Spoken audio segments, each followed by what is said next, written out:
you copy the right people, you're off to a great start. There's no question you're 100% right in terms of having the right heroes. And, you know, you're lucky if you get them. I mean, Charlie had them, I had them. And the interesting thing, my sister is here today, my younger sister with the two survivors, and we both experienced having the same hero, even though as we grew older, we saw that we didn't agree with plenty of his ideas, but we did agree with his values and motivation.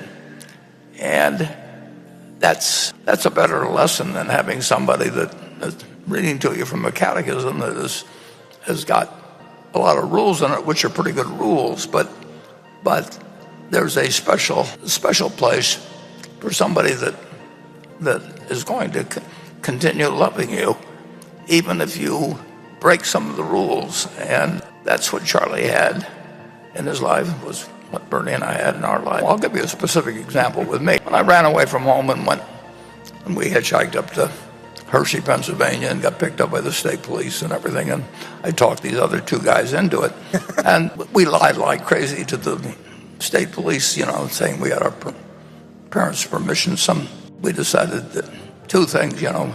We decided to tell them a bunch of lies about the fact we had our parents' permission, and we decided we better get out of Hershey because these cops were going to find out sooner or later.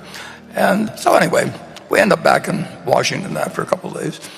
And when I walked in the door, one of the boys' mother, and this other kid was the Congressman Roger Bell, and his mother was in the hospital over this whole thing. He'd taken out his cash in his savings bonds, and so she was sick, and Judge Bell, her husband, was all concerned and everything. And I walked in the door in Washington, and my mother said, "How come you came back so soon?" And my father said, he said, I know you can do better.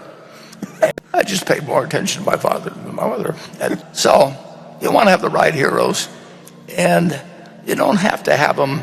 It's not the heroes based on what they've accomplished, and it's the people that you want to be yourself. And if you copy the right people, you're off to a great start. And I don't mean a great start about making money. I mean a great start about living your life.